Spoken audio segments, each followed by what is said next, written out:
नमस्कार। आप सुन रहे हैं मुंशी प्रेमचंद के लिखे उपन्यास गबन का भाग 25। रमानाथ को कलकत्ता आए 2 महीने के ऊपर हो गए हैं। वो अभी तक देवी दीन के घर पड़ा हुआ है। उसे हमेशा यही धुन सवार रहती है कि रुपए कहाँ से आवें। तरह तरह के मंसूबे बंधाता है, भांति भांति की कल्पनाएं करता है, पर घर से बाहर नहीं निकलता। हाँ, जब खूब अंधेरा हो जाता है तो वो एक बार मोहल्ले के वाचनालय में जरूर जाता है। अपने नगर और प्रांत के समाचारों के लिए उसका मन सदैव उत्सुक रहता है। उसने वो नोटिस देखी जो दयानाथ ने पत्रों में छपवाई थी, पर उस पर विश्वास न आया। कौन जाने पुलिस ने उसे गिरफ्तार करने के लिए माया रची हो। रुपए भला किसने चुराए होंगे? असंभव। एक दिन उसी पत्र में रमानाथ को जालपा का एक खत छपा मिला। जालपा ने आग्रह और याचना से भरे हुए शब्दों में उसे घर लौट आने की प्रेरणा की थी। उसने लिखा था, तुम्हारे जिम्मे किसी का कुछ बाकी नहीं है, कोई तुमसे कुछ न कहेगा।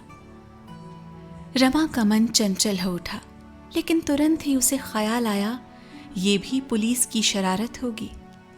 जालपा ने यह पत्र लिखा, इसका क्या प्रमाण है?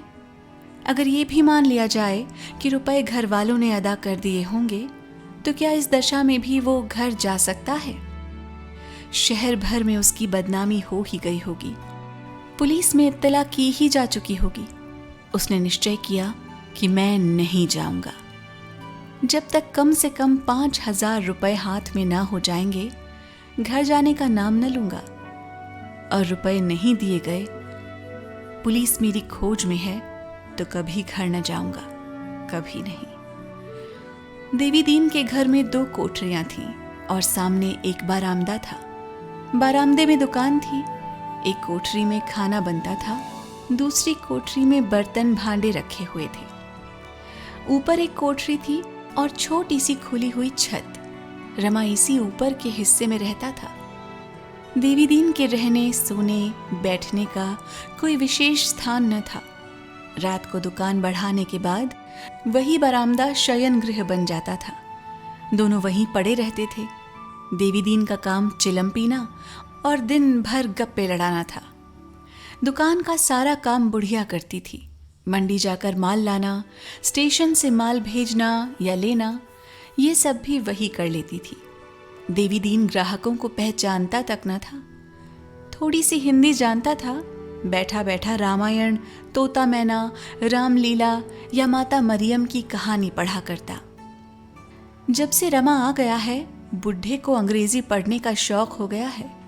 सवेरे ही प्राइमर लाकर बैठ जाता है और 9-10 बजे तक अक्षर पढ़ता रहता है। बीच बीच में लतीफे भी होते जाते हैं, जिनका देवी दीन के पास अखंड भंडार है। मगर जग्गो को रमा का आसन जमाना अच्छा नहीं लगता। वो उसे अपना मुनीम तो बनाए हुए है, हिसाब किताब उसी से लिखवाती है, पर इतने से काम के लिए वो एक आदमी रखना व्यर्थ समझती है। ये काम तो वो ग्राहकों से यूं ही करा लेती थी।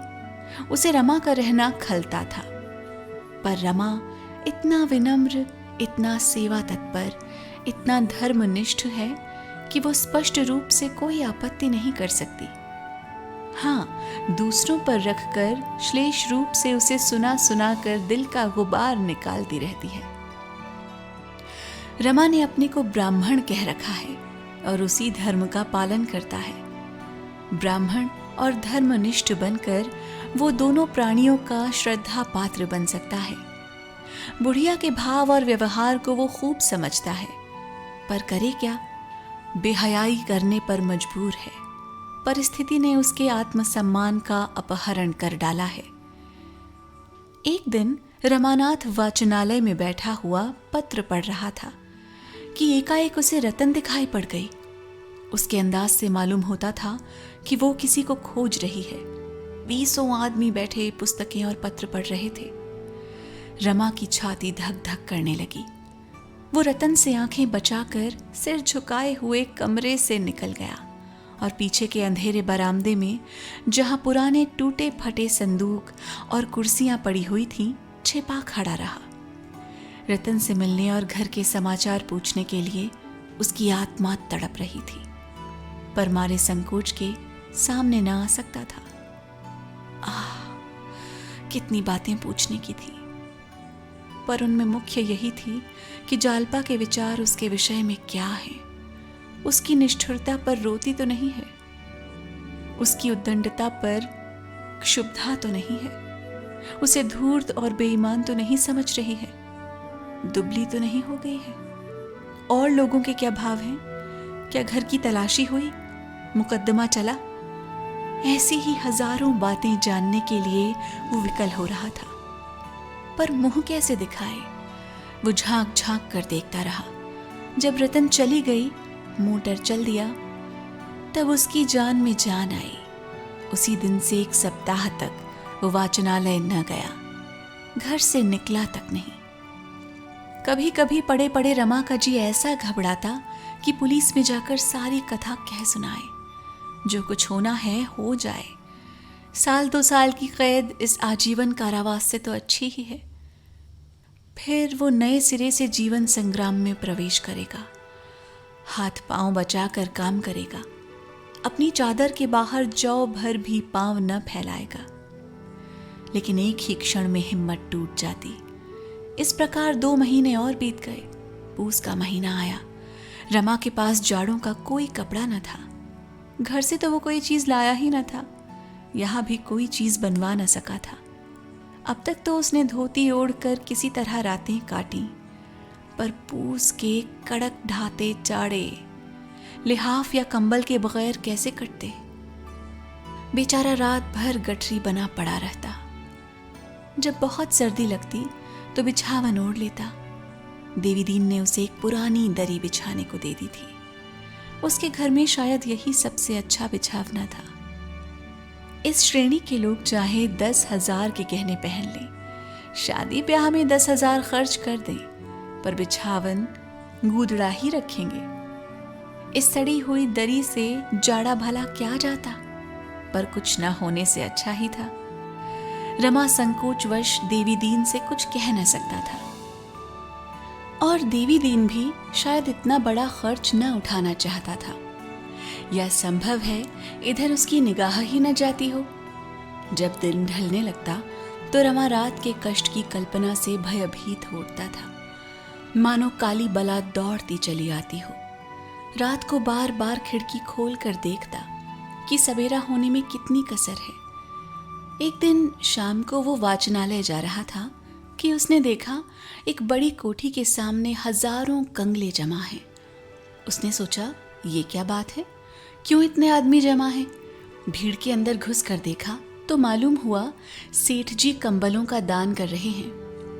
कंबल बहुत घटिया थे, पतले और हल्थ, पर जनता एक पर एक टूटी पड़ती थी।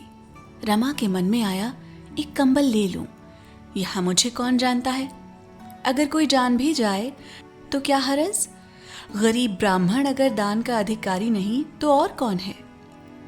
लेकिन एक ही क्षण में उसका आत्मसम्मान जाग उठा। वो कुछ देर वहां खड़ा ताकता रहा, फिर आगे बढ़ा। उसके माथे पर तिलक देखकर मुनीम जी ने समझ लिया ये ब्राह्मण है। इतने सारे कंगलों में ब्राह्मणों की संख्या बहुत कम थी। ब्राह्मणों को दान देने का पुण्य कुछ और ही है। मुनीम मन में प्रसन्न था कि एक ब्राह्मण देवता दिखाई तो दिए। इसलिए जब उसने रमा को जाते देखा तो बोला, पंडित जी कहाँ चले, कंबल तो लेते जाइए।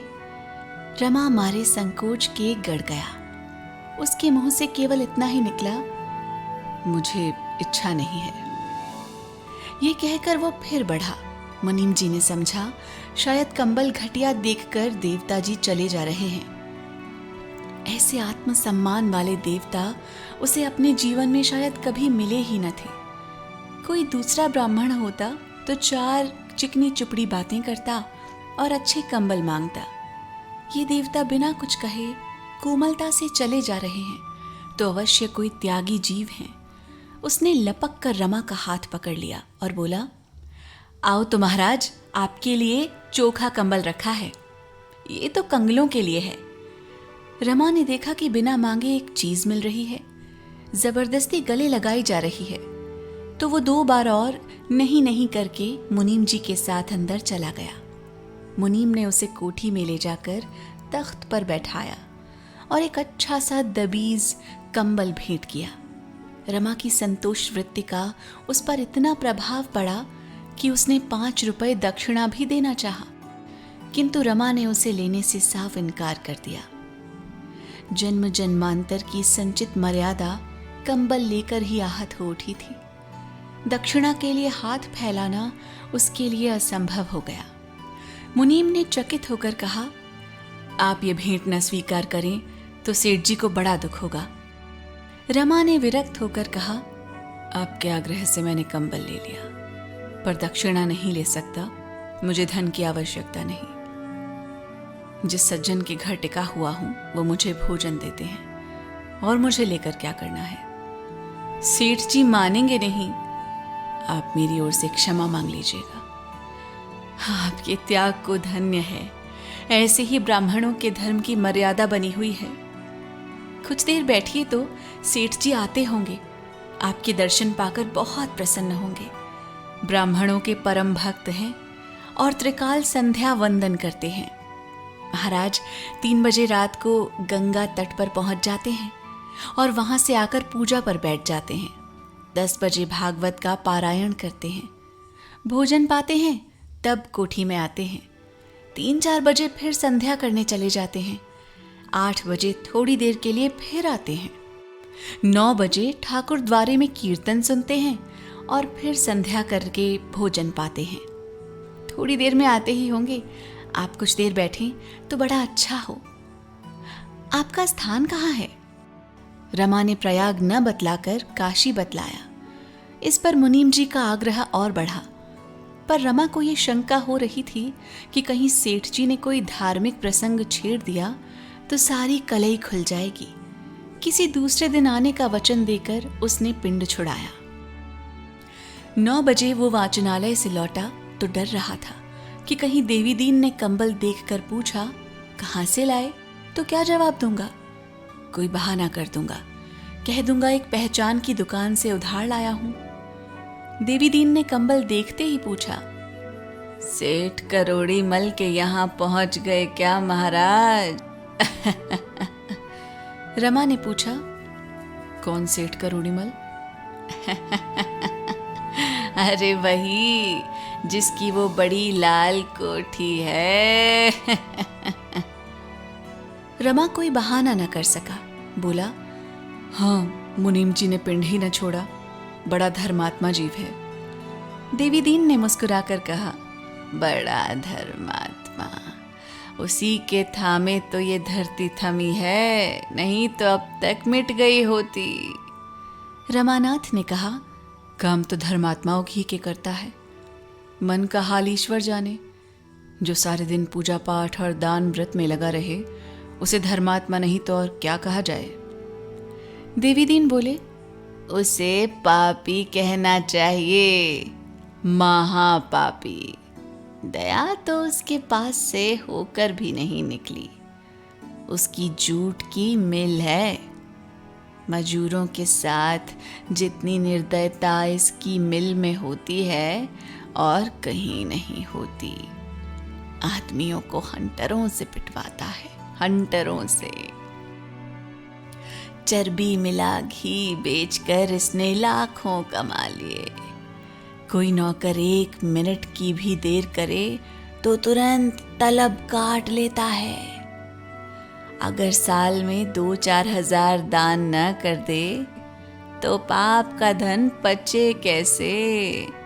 धर्म कर्म वाले ब्राह्मण तो उसके द्वार पर झांकते भी नहीं। तुम्हारे सिवा वहां कोई पंडित था? रमा ने सिर हिलाया, कोई जाता ही नहीं। हाँ, लोभी लंपट पहुंच जाते हैं। जितने पुजारी देखे सबको पत्थर ही पाया।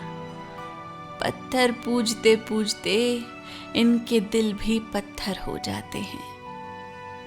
इसके 3 तो बड़े बड़े धर्मशाले हैं। मुदा है पाखंडी, आदमी चाहे और कुछ ना करे, मन में दया बनाए रखे, यही 100 धर्म का एक धर्म है। दिन की रखी हुई रोटियां खाकर जब रमा कंबल ओढ़कर लेटा तो उसे बड़ी ग्लानि होने लगी। रिश्वत में उसने हजारों रुपए मारे थे, पर कभी एक क्षण के लिए भी उसे ग्लानि न आई थी। रिश्वत बुद्धि से, कौशल से, पुरुषार्थ से मिलती है। दान पौरुषहीन, कर्महीन या पाखंडियों का आधार है। वो सोच रहा था, मैं अब इतना दीन हूं कि भोजन और वस्त्र के लिए मुझे दान लेना पड़ता है। वो देवी दीन के घर 2 महीने से पड़ा हुआ था, पर देवी दीन उसे भिक्षुक नहीं, मेहमान समझता था। उसके मन में कभी दान का भाव आया ही न था। रमा के मन में ऐसा उद्वेग उठा कि इसी दम थाने में जाकर अपना सारा वृत्तांत कह सुनाए। यही ना होगा, 2-3 साल की सजा हो जाएगी, फिर तो यूं प्राण सूली पर न टंगे रहेंगे। कहीं डूब ही क्यों ना मरे। इस तरह जीने से फायदा ही क्या। न घर का हूं न घाट का, दूसरों का भार तो क्या उठाऊंगा, अपने ही लिए दूसरों का मुंह ताकता हूं। इस जीवन से किसका उपकार हो रहा है। धिक्कार है मेरे जीने को। रमा ने निश्चय किया, कल नित्य शंख होकर काम की टोह में निकलूंगा, जो कुछ होना है हो।